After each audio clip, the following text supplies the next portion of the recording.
அஸ்ஸலாமு அலைக்கும் வரஹ்மத்துல்லாஹி வபரகாத்துஹு. அன்புள்ள சகோதரர்களை, இந்த மார்க்க கேள்வி பதில் தளத்தில் சகோதரர் இர்ஃபான் அவங்க நல்ல ஒரு கேள்வி கேட்குறாங்க. என்ன கேட்குறாங்கடா, அதாவது மரணித்தவர்களின் பெயரால் குர்பானி கொடுக்கக்கூடாது என்று சொல்லியிருந்தீர்கள். ஆனால் ஒரு தாய் உயிருடன் இருக்கும் பொழுது வருடம் குர்பானி கொடுக்க வேண்டும் என்று ஒரு நியத்து வைத்து சிறிது பணமும் சேமித்து வைத்திருந்தார்கள். ஆனால் அதற்கு முன் மரணித்து விட்டார்கள். ஆகவே அந்த நியத்தை மகன் அவரின் பெயரால் குர்பானி கொடுத்து நிறைவேற்றலாமா அப்படின்னு கேட்குறாங்க. நிறைவேற்ற முடியாது. ஏண்டா அவங்க மூத்தா போயிட்டாங்கன்னா அவங்க பேரில் கொடுக்கக்கூடாது. அந்த குடும்பத்தில் இருக்கக்கூடியவங்க அவங்க விட்டுட்டு போன காசுலேருந்து சேர்த்து போட்டு குர்பானி கொடுக்கலாமா என்றால் தாராளமாக கொடுக்கலாம். அது இந்த இருக்கக்கூடிய அந்த நபர்களுக்காக, அந்த குடும்பத்திற்காக தான் கொடுக்கப்படுகிறது.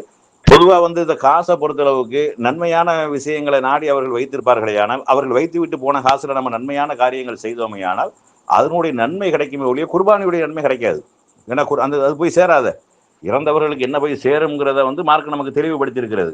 அந்த அடிப்படையில் குர்பானி கொடுத்து அந்த நன்மையை கொண்டு போய் சேர்க்க முடியுமாண்டா அந்த நன்மைகள் அவர்களுக்கு போய் சேராது. உயிரோடு இருப்பவர்கள் பேரால் தான் என்ன செய்யணும், குர்பானி கொடுக்கணும். மரணித்தவர்கள் பேரால் குர்பானி கொடுக்கல, ரசூலுல்லாஹ் கொடுக்கல, அப்படி ஒரு வழிமுறையும் காட்டலை. அந்த குர்பானி கொடுக்கறதுனால இறந்தவர்களுக்கு போய் நன்மை சேரும் அப்படின்னு இல்லை. ஆனால் அந்த மரணித்து விட்டவர் அவங்க காசு பணம் செல்வம் வச்சுட்டு போகிறாங்க. அவருடைய பொருளாதாரத்திலிருந்து நல்ல வழியில் செலவழிக்கக்கூடிய எல்லாத்திற்கும் அவருக்கு நன்மை இருக்கிறது. ஆனால் குர்பானியுடைய நன்மை போய் சேருமானா நன்மை போய் சேராது. அப்படிங்கிறத என்ன செய்யணும், விளங்கி கொள்ளணும். இருக்கக்கூடிய அந்த குடும்பத்தின் சார்பாகத்தான் என்ன செய்யணும், கொடுக்கப்படணுமே ஒழிய மரணத்தை விட்டவரின் சார்பாக கொடுக்கக்கூடாது.